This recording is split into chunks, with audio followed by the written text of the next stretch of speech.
Ya kula terangno ya. Terus kula niku berpikir ya, ngitung. Berpikir itu ngitung. Saya berkali-kali matur ya. Mukjizat itu penting ya, tapi tidak sepenting logika kalimah thayyibah. Saya ulang lagi ya. Mukjizat itu penting, tapi tidak sepenting logika atau akal menyangkut absolutisme kebenaran hakiki. Jadi disebut kalimah thayyibah. Napa kalimah napa? Thayyibah atau kalimatam baqiyah, kalimat sing napa? Abadi.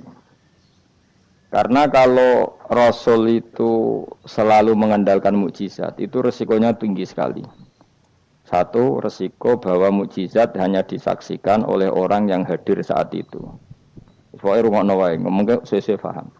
Ya, resiko mukjizat apa? Satu, hanya disaksikan orang yang hidup di zaman itu. Kedua, itu pun mukjizat punya sisi yang dimana sesuatu yang spektakuler itu bisa dianggap sihir oleh yang tidak percaya.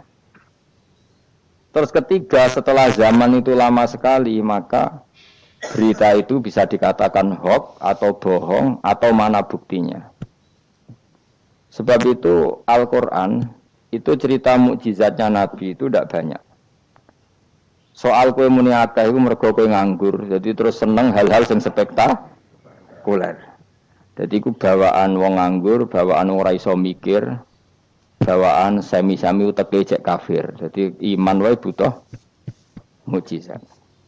Sebetulnya kebutuhan itu naif. Kalau terangno ya. Kowe nak paham iki tak jamin wis. Paling pokoke dadi wali ndek-ndekan napa? Wali ndek. Wali dedekan iku yes. Angger wong mukmin nggih napa? Wali dhewe kita. Tapi yo ndek-ndekan ge coba bayangno kaya Syekh Abdul Qadir, Abdul Hasan Asadili, Abdul Al-Haddad, wali wah itu maknane loro. Nak wali tenan kok Said Abdul Haddad wong sing dikasih Allah, paham nggih? Tapi nak ana dawuh ning Ihya kullu mukminin wali wah saben-saben wong mukmin iku wali wah maknane wali wong sing disakeni Allah, paham nggih? Terus maknane loro. Kuwi makna sing ndi? Sing pertama sing kedua? Oh? Ya pancen tenan, setiap orang mukmin itu walinya Allah, tapi maknane piye? Sing disakeni kok dikasih dhuwur temen. Sing disakeni. Lha iku sing kowe mlebu ayat Allahu waliyul ladzina amanu. Iku nak wali tenan dimaknani kekasih Allah, lah nak wali kaya kowe wong sing disakeni Allah. Sampeyan tak warai iman sing bener. Rungokno tenan ya. Saya itu tidak punya obsesi apa di dunia kecuali saya ingin membawa kalimat thayyibah secara benar. Begini misalnya. 1 ditambah 1 berapa? Enggak jawab ya. Orang wis paut lah, wis paut cek TK. Sementing imane bener. 1 tambah 1 apa? 2. Ketika kamu jawab 2 itu butuh yang membawa kebenaran itu punya mukjizat apa enggak? Enggak kan? Karena 1 tambah 1 2 itu kebenaran yang absolut. Sehingga kita ditawarin hadiah maupun tidak ya tetap bilang 2. Baik yang membawa mukjizat apa enggak kita tetap bilang apa? 2. Makanya sebetulnya minta mukjizat itu masalah. Saya andaikan menyaksikan mukjizatnya Nabi rembulan itu terbelah. Andaikan saya menyaksikan mukjizatnya Nabi Musa laut merah terbelah, saya tidak akan tambah iman saya. Karena iman itu sesuatu yang absolut, yang enggak butuh legitimasi mukjizat. Sehingga minta mukjizat itu dari awal sudah masalah menurut Quran. Mungkin ilmu ini agak aneh bagi kalian karena kalian ini sudah punya utek-utek elek. Utek elek itu ya utek elek. Makanya harus tobat. Misalnya ana wong ayu. Iku ayu ta ora? Secara objektif ayu. Terus kowe mendingan ora roh rasane, tarane elek wae. Lah itu kira-kira uteke sampean begitu. Itu bahaya utek seperti itu harus ditobatkan, diruat. Cara wong Jogja diruat. Ning gone gunung, ning gone segara kidul, ning gone endi ku? Nggon ruat ku endi, Mas? Kowe tau tak ruat? Ning ndi? Ning watu apa? Kula nate mriko ping ruwat Mustofa ra gelem sirik direne. Nek gelem ren tak ruwat, biayai, paling tak piro? Kembang sak taman ya. Golekno ning pasar kembang. Tapi ora sarkem, pasar kembang tenan. Pasar kembang tenan, sini pasar iki lho maksudku. Pikirane kok Ndak kamu tak latih iman secara benar. Betul ini. Saya ndak main-mainnya. Saya sampai ketemu Allah bertanggung jawab. Enggak tak latih. Iman sebenarnya hal yang mudah. Sangat mudah. 1 ditambah 1 itu berapa? 2. Kamu mengatakan 2 itu nunggu dikasih hadiah yang bedei apa enggak? Enggak. Lalu menunggu diancam apa enggak? Kalau ndak bilang 2 tak bunuh. Enggak kan? Karena kebenaran yang absolut. Lah, Allah sebagai Tuhan itu kebenaran yang absolut apa enggak? Absolut. Sehingga harusnya Allah andekan tidak bikin surga pun kita tetap bilang Allah Tuhan. Allah tidak nakut-nakuti dengan neraka pun kita tetap bilang Allah itu Tuhan. Dan yang mengajarkan bahwa Allah Tuhan yaitu Rasulullah Muhammad enggak perlu bawa mukjizat yang spektakuler. Sehingga mukjizat itu masalah. Makanya tidak ada imannya sahabat karena mukjizat. Abu Bakar iman dengan kesadaran, Umar iman dengan semua khiyarus sahabat iman itu dengan kesadaran. Mukjizat itu hanya diminta orang-orang aneh-aneh, iku kafir-kafir elek, muni wa qalu lan nu'mina laka hatta tafjura lana minal ardi yambu'a. Jadi mukjizat itu diminta orang sing aneh-aneh, sing brengkel jero-jero. Terus ya itu tadi seperti tadi, 1 tambah 1 berapa anak-anak? Ya sebetulnya 2, tapi kalau nggak dikasih papa tak jawab 5. Kalau kamu ingin iman masuk surga, utak kamu ijek kok catekan. Nanti ke swarga Gusti jenengan tak arani pangeran. Nah ora serah pangeran. Maka ini absurd, suatu yang absurd, yang buruk sekali. Sehingga orang-orang soleh pun, soleh-soleh kayak kue ini kan soleh amatir. Orang-orang soleh amatir seperti ini itu masih nanti digojlok sama pangeran di mahsyar, ditanya begini sama Allah. Dan saya hafal hadis qudsinya. Ayo kamu ingin keluar dari Islam amatir apa tetap begini saja? Keluar. Keluar kudu ngrungokno ngaji. Laulam akhluk jannatan wala naron. Ini kata Allah dalam hadis qudsi. Alam akun ahlan an uto'a. Saya masih hafal teksnya seperti itu. Kalau saja saya tidak menciptakan surga dan neraka, apa saya sebagai Tuhan itu gak layak kamu taati? Jadi ketika orang-orang soleh amatir kayak kue ning dunya sujud Gusti, darane aku pangeran nggih Gusti. Opae napa? Swarga Gusti. Pas wis kowe pede ape mlebu swarga pangeran takok, umpama aku ora gawe swarga, aku tetep arani pangeran ta ora? Terus kowe mulih Budi Gusti ya, daran jenengan pangeran itu yang penting swargane, mboten jenengane pangeran. Oh neraka. Karena kita bilang 1 ditambah 1 saja 2 tanpa presentasi yang membedai atau yang uji memberi hadiah atau tidak. Karena kita bilang 2 hanya butuh kewarasan, apa? Nak kowe waras darani. Maka orang-orang pilihan itu malu kalau minta surga. Karena Allah tetap Tuhan. Andekan tidak menciptakan surga maupun neraka. Makanya andekan saya tidak menciptakan surga dan neraka, apakah saya tetap tidak Tuhan? Tentu tetap sebagai Tuhan. Di sini dibutuhkan iman yang kuat sehingga kita ada amatiran seperti ini. Ngapalo Quran yang mergono bonus umroh. Itu apa-apaan. Seneng Quran kok ngenteni rangsangan bonus.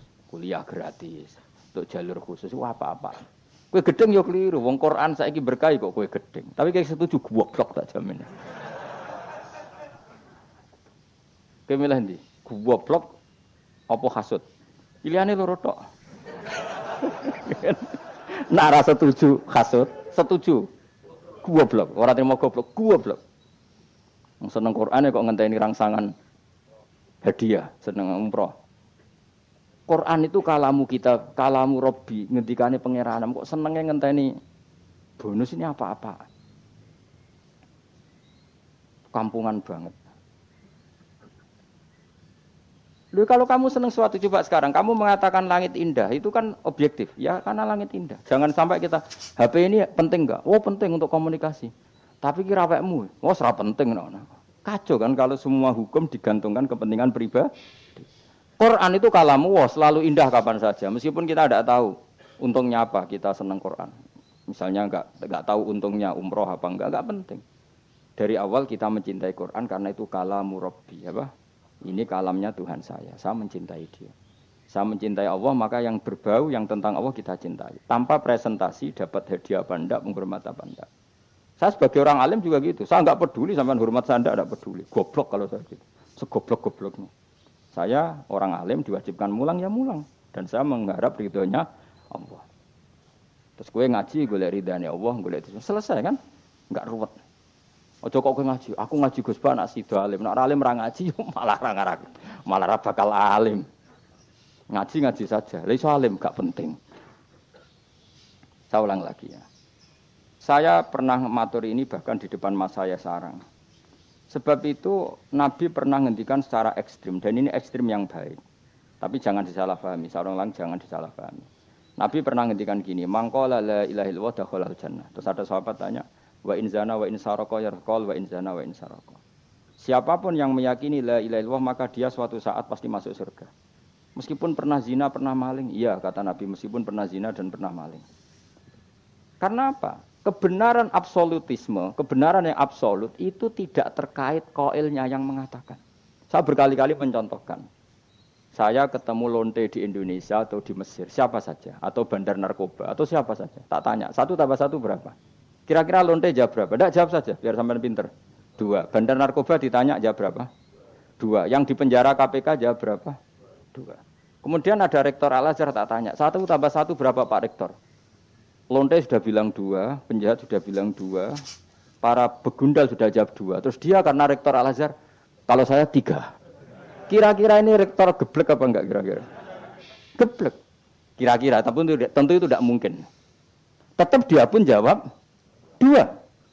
Dia enggak peduli, wah saya rektor kok jawabannya sama dengan penjahat. Karena kebenaran absolutisme itu tidak pernah bergantung kamu rektor, apa kamu siapa saja. Paham ya? Sehingga dalam ikrar bahwa Allah Tuhan itu kita sama dengan lonte, dengan penjahat sama. Semuanya ikrar kalau Allah itu Tuhan. Karena kebenaran absolut tidak bergantung siapa saja. Makanya Nabi ngendikan wa in zana wa in saraka. Meskipun yang melafadzkan itu orang zina maupun maling. Karena tadi kebenaran absolut. Kira-kira lonte kamu tanya, Lombok pedes enggak? Dia kira-kira enggak, tak jawab yang lucu-lucu biar otak sampean tuh waras. Makanya dimulai dari hal yang gampang-gampang saja. Lonte ditanya, Lombok ini pedas apa manis? Pedas. Penjahat yang ditahan KPK, Pak Prabowo, Pak Jokowi. Jawabnya sama, jangan terus kubu sebelah jawab apa. Ya ada seperti ini. Karena kebenaran ini absolut. Yang di penjara KPK bilang Lombok itu pedas, yang menjara juga. Bukan kok gini, kata yang di penjara. Lombok apa? Kata ketua KPK apa? Pedas. Oh saya jawab manis. Saya akan dendam di penjara dia. Tidak bisa. Lah aku yang Mustafa agak senang. Tetap tak arani Lombok itu pedas. Misalnya loh, ya senang Mustafa yang tak bully terus. Misalnya aku rasa senang Mustafa. Terus dia ini jawab Lombok pedas. Apa saya terus muni manis? Hanya nuruti enggak? Senang. Itu hebatnya Rasulullah. Ketika ngendikan masalah la ilaha illallah wa in zana wa in saraka. Tapi orang salah paham terus katanya, wah ini Islam melegitimasi zina, diasem ngono, ora ono ngono iku. Tekem ya.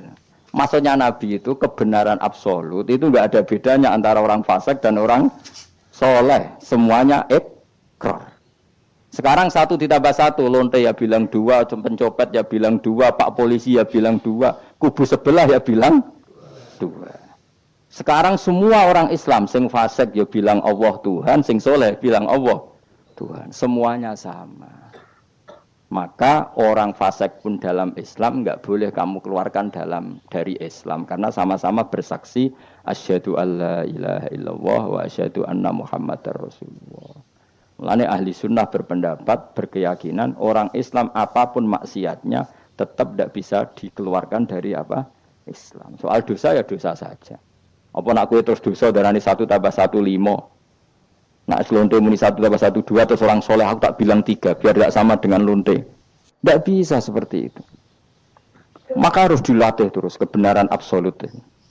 Maka saya bayangkan kalau saya ulang lagi, andai kan saya menyaksikan mukjizatnya Nabi memecah bulan, iman saya tidak tambah. Karena tanpa itu pun kadar kita imannya sudah full. Kenapa? Karena kebenaran Rasulullah sebagai Rasul adalah kebenaran yang absolut. Seperti saya meyakini 1 tambah 1 2. Dikasih hadiah 1 juta itu tidak nambahi iman saya kalau 1 tambah 1 2. Paham ya? Enggak tambah kan iman kamu. 1 tambah 1 2. Terus kamu dikasih hadiah 1 juta. Kepercayaan kamu bahwa 1 tambah 1 2 tambah apa enggak? Enggak kan? Karena kebenaran yang absolut. Nah, itu yang dimaksud Sayyidina Ali ketika ngetikan lauku sifal ghata mastatu yaqinan. Umpama donya iku aku wis mukasafah kabeh, imanku ora tambah. Ketika ditanya, apa Anda setelah di akhirat imannya tambah? Enggak, kata Sayyidina Ali. Apapun iman saya tidak tambah. Maksudnya tidak tambah karena kebenaran absolut. Siapapun yang mukmin secara benar, itu imannya sudah 100%. Maka tidak akan tambah dengan hal-hal yang baru. Paham ya? Jelas? Kayak tadi, 1 tambah 1 kamu jawab berapa? 2. Itu kebenaran itu kamu imani kan sudah full 100. Kemudian yang bedai kamu, yang nguji kamu, sudah kamu tak kasih 1 miliar, sudah kamu tak kasih umroh. Iman kamu 1 tambah 1, 2 tambah apa enggak? Enggak. Karena kebenaran absolut. Maka nanti setelah saya masuk surga, tanya Allah, imanem tambah enggak setelah saya melihat surga? Ya tetap Gusti, tetap engkau sebagai Tuhan yang hakiki. Lah seneng tambah lah niku tambah mergo kelon mau cara keren ngene soal ta. Nggih, nak rugen kita takoki, imanem tambah gak gen? Mbok jabe, mboten Gusti. Nak seneng tambah nggih tambah lah Gusti riyen elek sakniki ayu lah. Tapi ya urusan seneng mawon, tapi nak imannya enggak perlu tambah karena tadi Allah Tuhan itu kebenaran yang absolut. Jelas nggih? Lho jelas to. Maka kebenaran yang absolut ini sebetulnya enggak perlu mukjizat. Maka mukjizat itu hanya diturunkan sesekali saja oleh Allah di semua nabi. Bahkan mukjizat sering menjadi problem. Karena tadi, kalaupun diturunkan ada potensi dituduh sebagai sihir. Makanya Allah nanti ngendikan, walau fatahna alaihim babam minas sama fadhallu fihi ya'rujun yalaqalu innama sukirat absaruna bal nahnu qaumum masurun. Muhammad, nak kaum njaluk mukjizat ora usah turuti. Umpama langit itu tak buka. Kemudian mereka terbang ke langit menyaksikan alam malakut saya. Mereka akan bilang innama sukirat absaruna. Kita ini disihir Muhammad. Itu sama seperti peristiwa pecahnya rembulan. Pecahnya rembulan peristiwa yang dahsyat. Sahabat iman tapi ya dingin saja. Kenapa dingin? Karena sampai itu pun mereka sudah iman bahwa Rasulullah itu adalah Rasul yang hak. Karena bukti logikanya terlalu jelas. Tapi wong kafir apa ketika rembulan pecah? Iqtarabatis sa'atu wan syaqqal qamar wa iya ra ayata yu'ridu wa yaqulu sikhrum mustamir. Tetap dikomentari itu sebagai sihir. Tapi sahabat sebelum bulan pecah sudah iman. Karena sahabat otaknya waras. Jelas ya? Jadi mukjizat itu tidak diperlukan sebetulnya. Maksudnya enggak diperlukan dalam konteks iman. Karena tanpa itu pun para sahabat, para khiyarun nas sudah iman. Makanya agama ini liqaumi yaqilun bagi yang punya akal. Bukan liqaumin sing yasyadunal mukjizat bagi kaum yang menyaksikan mukjizat. Waras ya, jelas ya. Jelas ya. Mulane kesebenarnya ana masar iku, aku mau swarga kowe, mergo mau ijek takoki pangeran. Munggo aku ora gawe swarga, aku ijek pangeran ta ora. Terus kowe mikir sik. Bahaya.